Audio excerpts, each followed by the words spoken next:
नमस्कार, अपना उत्तर प्रदेश में आप सभी का स्वागत है। मैं हूं आपके साथ प्रियंका तिवारी। लखनऊ से खबर है, बता दें कि मोहनलालगंज के लालपुर स्थित आंगनवाड़ी में अभिनेत्री प्रियंका चोपड़ा पहुंची, जहां वे स्कूली छात्र छात्राओं से मिली। दरअसल प्रियंका चोपड़ा यूनिसेफ की ग्लोबल गुडविल एम्बेसडर है। बता दें कि यूनिसेफ के सामाजिक सरोकारों से जुड़े कार्यक्रम में प्रियंका चोपड़ा शामिल होंगी। Now I'm in Lucknow, India with UNICEF, and I'm really looking forward to this field visit. I've spent a few of my childhood years at school in Lucknow. I have family and friends here, and I'm keen to understand how the needle has shifted for women and children in the state of Uttar Pradesh. I want to see firsthand how technology and innovation is making that shift at scale. Across India, gender equality results in unequal opportunities, and it is the girls that are most disadvantaged. We're visiting various UNICEF partners to see the work that's being done with the aim to end violence and discrimination against girls. I will hear about the challenges they face in everyday life and see the solutions on hand. Because what is needed is solutions at scale. As I've said often enough, women and girls are the key in building better futures, not just for themselves, but for their communities.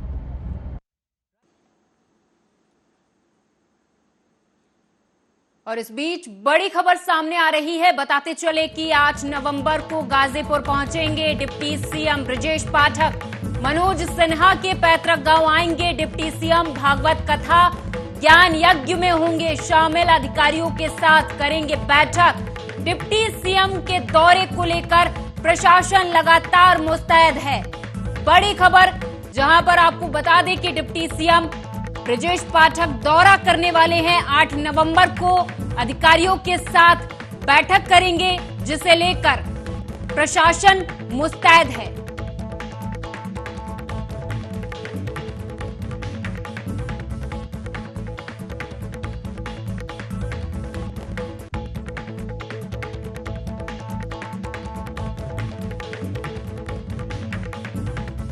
और इस खबर पर हमारे साथ पवन मिश्रा अधिक जानकारी के साथ जुड़ चुके हैं। पवन, आपसे जानना चाहेंगे, ब्रजेश पाठक दौरा करने वाले हैं 8 नवंबर को, पूरी जानकारी दें।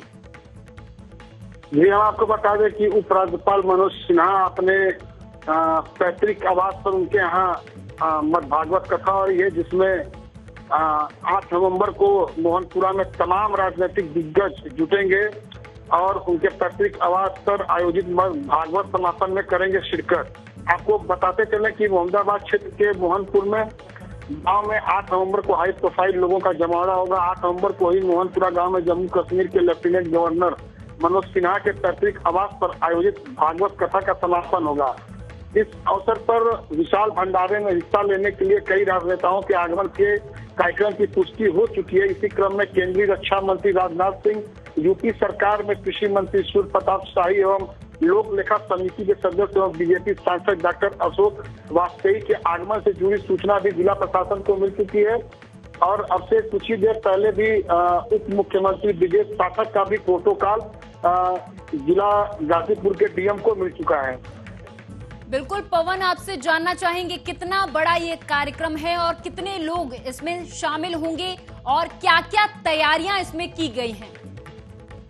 जब से मनोज सिन्हा का ये 5 दिवसीय का कार्यक्रम है, जब से मनोज सिन्हा जिले में आए हुए हैं, तमाम सुरक्षा व्यवस्था के दृष्टिगत जिलाधिकारी आरेखा अखौरी और पुलिस अधीक्षक रोहन प्रमोद बोत्रे लगातार मॉनिटरिंग कर रहे हैं। एक के बाद एक दिन पे उनको हर एक बड़े मंत्री का प्रोटोकॉल मिल रहा है। उसके लिए तमाम फोर्सें लगाई, बाहर से भी कुछ फोर्सें मंगाई गई हैं सुरक्षा व्यवस्था को देखते हुए। और कल उप मुख्यमंत्री ब्रजेश पाठक की भी आने की सूचना मिल चुकी है जिला प्रशासन को। धन्यवाद पवन, इस तमाम जानकारी के लिए आप हमारे साथ जुड़े। तो गाजीपुर पहुंचेंगे कल डिप्टी सीएम ब्रजेश पाठक, दौरे पर रहेंगे कल डिप्टी सीएम ब्रजेश पाठक। गाजीपुर पहुंचेंगे और वहां पर एक विशाल कार्यक्रम का हिस्सा भी बनेंगे। मनोज सिन्हा के पैतृक गांव जाएंगे डिप्टी सीएम ब्रजेश पाठक।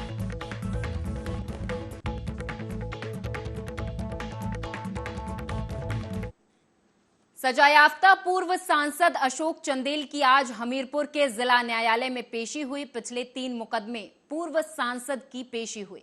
सामूहिक हत्याकांड में सुप्रीम कोर्ट से उन्हें राहत मिली है। कोर्ट ने पूर्व सांसद समेत 10 अभियुक्तों को उम्र कैद की सजा सुनाई है। सजा सुनाए जाने के बाद पुलिस ने सभी आरोपियों को कड़ी सुरक्षा के बीच जेल भेज दिया है।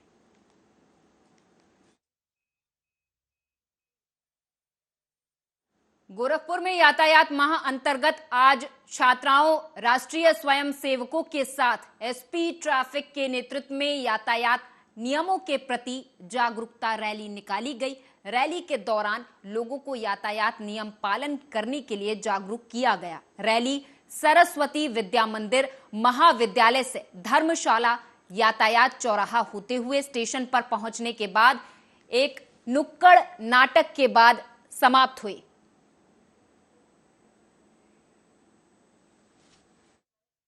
यातायात जागरूकता माह के अंतर्गत हमारे द्वारा समस्त विद्यालयों में और समस्त संगठनों के साथ विभिन्न माध्यमों से विभिन्न फोरमों पे लगातार गोरखपुर की जनता के लिए जागरूक किया जा रहा है कि यातायात नियम अपनाएं और अपने इस गोरखपुर शहर को स्मार्ट बनाएं। इसी अभियान के तहत आज सरस्वती विद्या महाविद्यालय पीजी कॉलेज की छात्राओं द्वारा यातायात जागरूकता रैली निकाली गई। इस रैली में महाविद्यालय की छात्राओं ने भाग लिया। रैली यहाँ से तरंग क्रॉसिंग से और धर्मशाला होते हुई रैली यातायात तिराहा और रेलवे स्टेशन तक रैली गई और लास्ट में बच्चों ने रेलवे स्टेशन प्लेटफॉर्म पर जाकर एक यातायात जागरूकता के संबंध में नुक्कड़ नाटक की प्रस्तुति की। नुक्कड़ नाटक की प्रस्तुति के लिए रेलवे स्टेशन पर मौजूद जो भी यात्री थे उन्होंने उसके लिए बहुत सराहा और इस अवसर पर बच्चों के लिए यातायात जागरूकता संबंधी शपथ भी दिलाई गई। रायबरेली के डलमऊ में प्रांतीय कार्तिक पूर्णिमा मेला और डलमऊ महोत्सव का आज से शुभारंभ हो गया। इस महोत्सव में भारी संख्या में श्रद्धालु पहुंच रहे हैं। सांस्कृतिक प्रदर्शनी 7 नवंबर से 13 नवंबर तक चलेगी। सांस्कृतिक प्रदर्शनी में विशाल खादी, ग्रामोद्योग, हथकरघा, हैंडीक्राफ्ट, हैंडलूम प्रदर्शनी, भजन गीत, लोक नृत्य और सांस्कृतिक कार्यक्रमों का आयोजन किया जाएगा। कार्यक्रम के संयोजक नगर पंचायत अध्यक्ष पंडित ब्रजेश दत्तगौड़ ने कहा कि इस आयोजन को भव्य और ऐतिहासिक बनाया जाएगा। साथ ही साथ इस आयोजन में लोगों की भागीदारी बढ़ाने की भी अपील की है।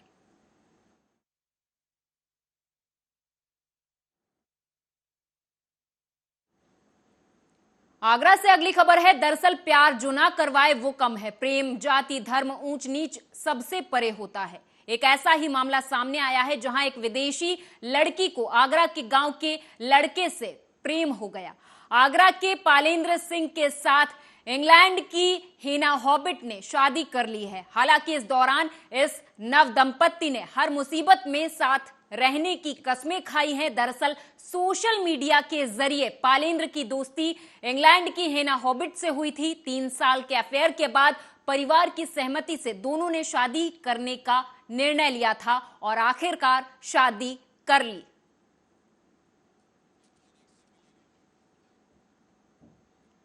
लखीमपुर खीरी के गोला विधानसभा सीट पर हुए उपचुनाव में बीजेपी प्रत्याशी अमन गिरी की भारी मतों से जीत के बाद लोगों ने रैली निकाली और जीत का जश्न मनाया। वहीं कुछ लोग बुलडोजर पर भी जश्न मनाते हुए देखे गए, जहां अमन गिरी के परिजन भी काफी खुश और उत्साहित नजर आए। हमेशा से ही गोला की जनता की सेवा में तत्पर रहा है और ये आज से नहीं कई वर्षों से है, जो कि गोला की जनता बहुत अच्छे से जानती है। तो उनका जो चयन पहले भी रहा था गिरी परिवार के लिए और आज भी रहा है, तो उनका जो निर्णय है बहुत ही अच्छा है और हम धन्यवाद करते हैं गोला की जनता का। और ये जीत केवल अमन गिरी की ही नहीं है, उनके बेटे की ही नहीं है, बल्कि ये गोला की जनता की जीत है। तो धन्यवाद करते हैं हम गोला की जनता का, जिन्होंने अपना इतना प्रेम हमें दिया है और आगे भी हम उम्मीद करते हैं कि वो अपना ये प्रेम बनाए रखेंगे और अमन गिरी जी को हमेशा ही अपना आशीर्वाद प्रदान करें और अपना सहयोग प्रदान करें, क्योंकि राजनीति में जो उनका कदम है उनके आशीर्वाद से ही वो आगे और बढ़ेंगे। तो उसके लिए हम सभी यूपी के बुलंदशहर की औरंगाबाद पुलिस ने चोरी के आभूषण खरीदने वाले एक व्यापारी और 2 चोरों सहित 3 को गिरफ्तार कर लिया है। तो वहीं पुलिस ने चोरों के पास से लाखों रुपए के चोरी के आभूषण, बाइक, तमंचा, चाकू आदि भी बरामद कर लिए हैं। जैसा कि आपको पहले से पता है, 1/2 नवंबर की रात को विवेक ज्वेलर्स नाम की दुकान है सराफा बाजार औरंगाबाद के अंदर। वहाँ हमें सूचना प्राप्त हुई थी सुबह कि रात को वहाँ पे चोरी हो गई है, और जो चोर है मेरे और एसएचओ साहब स्वयं हम लोग घटनास्थल पे उपस्थित थे। चोर जो है अंदर पीछे के रास्ते से घुसे थे और उन्होंने चोरी की थी, और इसमें कुछ चांदी का सामान और सोने का सामान गया था उन लोगों का। तो हमारी टीम तब से लगातार काम कर रही थी। ऐसा हमें पहले भी सूचना आई थी कि जहांगीराबाद के अंदर इसी तरह की कोई कार्रवाई हुई है, तो इंस्पेक्टर जहांगीराबाद भी इनके पीछे लगे हुए थे। फिर 5 नवंबर को एक संदिग्ध व्यक्ति को चेकिंग के दौरान पकड़ा गया था और उसे मुठभेड़ में गिरफ्तार करके भेजा गया था। उससे हमें कुछ नाम प्रकाश में आए थे कि कुछ ऐसे लोग हैं जो इस तरह की हम यहाँ गोविंद नगर में रहते हैं। मेरी शादी हो चुकी है, मेरा ससुराल फजलगंज में है और मेरे हस्बैंड इस समय कर्नाटक में पोस्टेड है। मेरा जैसा कि आपको पहले से पता है, 1/2 नवंबर की रात को विवेक ज्वेलर्स नाम की दुकान है। भारतीय मर्चेंट नेवी के एक्सेप में तैनात कुल 26 सदस्यों को पश्चिमी अफ्रीकी देश नाइजीरिया के द्वारा बीते 3 माह से सिर्फ समेत क्रू मेंबरों को बंधक बनाया गया है। बीते रविवार को बंधक बनाए गए क्रू मेंबर रोशन अरोड़ा ने अपने घर पर फोन करके इस बात की जानकारी दी है, जिसके बाद से परिजनों ने सरकार से रिहाई की गुहार लगाई है। परिवार वालों ने कहा कि उनके पास बेटे रोशन ने बीते शनिवार को फोन करके इस बात की जानकारी दी थी। साथ ही भारत सरकार के पीएम ऑफिस से भी मामले को संज्ञान में लिया जाए, ऐसी गुहार परिजनों की तरफ से लगाई गई है। हम यहाँ गोविंद नगर में रहते हैं। मेरी शादी हो चुकी है, मेरा ससुराल फजलगंज में है और मेरे हस्बैंड इस समय कर्नाटक में पोस्टेड है। मेरा भाई मर्चेंट नेवी में एज अ 3rd ऑफिसर अभी हीरोइक आइटन करके एक कंपनी है, उसमें उसकी अभी पोस्टिंग हुई थी। उसको अब 6 महीने 10 तारीख को हुए हैं पूरे। 12 अगस्त की रात को ये लोग को नाइजीरियन नेवी ने अरेस्ट कर लिया है। क्या है मामला, क्यों अरेस्ट किया है? अरेस्ट इसलिए किया है क्योंकि इन लोग को बोला गया था, इन लोग वहाँ पे ऑयल निकालने गए थे। ऑयल निकालने के लिए इन लोग ने वहाँ पे परमिशन ली, तो वहाँ पे उनको 6 दिन बाद का समय दिया गया। 6 दिन के बाद का समय दिया गया, तो ये लोग वहाँ पे वेट कर रहे थे। रात के टाइम वहाँ पे एक बोट आई जो इन लोग की शिप को फॉलो कर रही थी। उसने बोला कि हम नाइजीरियन नेवी हैं, सिर्फ ओरली बोला कि हम नाइजीरियन नेवी हैं और हम आपकी शिप पे इन्वेस्टिगेशन करना चाहते हैं। गोरखपुर से अगली खबर है। दरअसल छात्रों ने अपनी मांगों को पूरा करवाने को लेकर मोर्चा खोल दिया है। इसी को लेकर छात्रों ने कुलपति आवास के बाहर धरना दिया है। तो वहीं मीडिया से बात करते हुए छात्रों ने क्या कुछ कहा, आपको सुनाएंगे। देखिए, हमारी तो एक ही मांग है कि ये लोग जो है आंतरिक राजनीति के चलते है ना, 360 बच्चे 5th सेमेस्टर में हैं, ला के 5th सेमेस्टर में 360 बच्चे हैं और लगभग 300 से ऊपर बच्चों को जनरल मार्किंग करके 22 नंबर, 24 नंबर, 25 नंबर, एक 2 नंबर से बैक कर दिया गया एक ही पेपर में। बस हमारी सिर्फ इतनी सी मांग है कि उसको विधिपूर्ण तरीके से वो चीज़ें जांच की जाए, कहाँ कमी है, क्या है, और सभी छात्रों के साथ। देखिए, अभी 3rd सेमेस्टर का हम लोग रिजल्ट आया 8वें महीने में, जिसमें काफ़ी बच्चों को फेल कर दिया गया। 50% से ऊपर बच्चे हम लोग के क्लासेज में फेल हैं। विश्वविद्यालय और नेशनल लॉ कॉलेज और प्रभा देवी के लमसम बच्चे फेल हैं। उन बच्चों ने RTI डाला, 2 महीने हो गए, कॉपी नहीं मिली। 4th सेमेस्टर का रिजल्ट आया, फिर से 2 विषयों में फेल कर दिए गए। RTI उसमें भी बच्चे डाल रहे हैं, लेकिन कॉपी कब तक मिलेगी कोई पता नहीं। उसके बाद पेपर आ जाएगा, पेपर देंगे बच्चे जो फेल हैं, वो पढ़ के पेपर दिए हैं, उनको फेल कर दिया गया। अब कॉपी वो देखे ही नहीं, अपना पेपर आ गया, सही भी है तो भी वो फेल है। हमारी बस यही मांगे हैं कि जो भी है, या तो आप सभी बच्चों को पुनः अच्छे से मूल्यांकन कर पास करिए, या जब तक वो RTI के माध्यम से अपनी कॉपी देख नहीं लेते तब तक आगे कोई भी कार्य।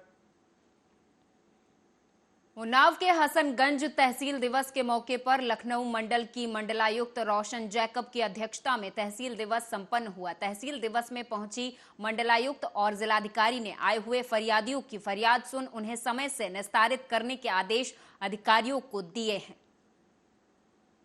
मगर जब मान लीजिए कोई शिकायत आपकी तरफ नहीं आता, फिर भी पहले की हो सकता है कुछ पेंडिंग हो, कुछ भी ना हो, एक आध विभागीय योजनाएं तो देख के चलिए।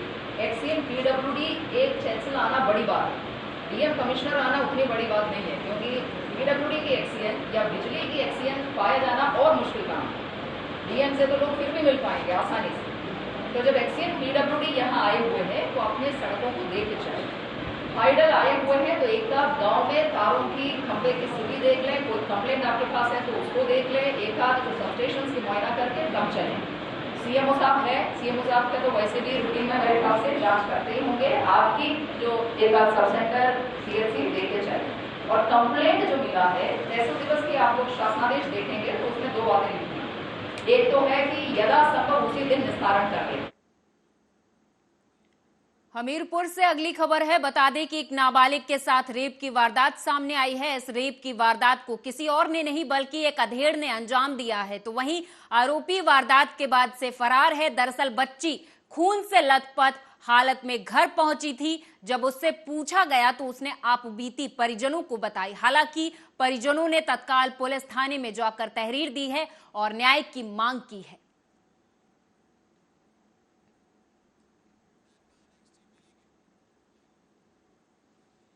विधान परिषद में शिक्षक एमएलसी उमेश द्विवेदी ने पत्रकारों से वार्ता करते हुए तदर्थ शिक्षकों को आश्वासन दिया कि उनका वेतन जल्द ही शासन के द्वारा दिया जाएगा। एक प्रश्न के जवाब में शिक्षक एमएलसी ने कहा कि शासन के द्वारा सभी जिला विद्यालय निरीक्षकों को ये निर्देश दिए जा चुके हैं कि जब तक कोई नया आदेश नहीं आ जाता तब तक इन शिक्षकों को उनका वेतन दिया जाता रहे।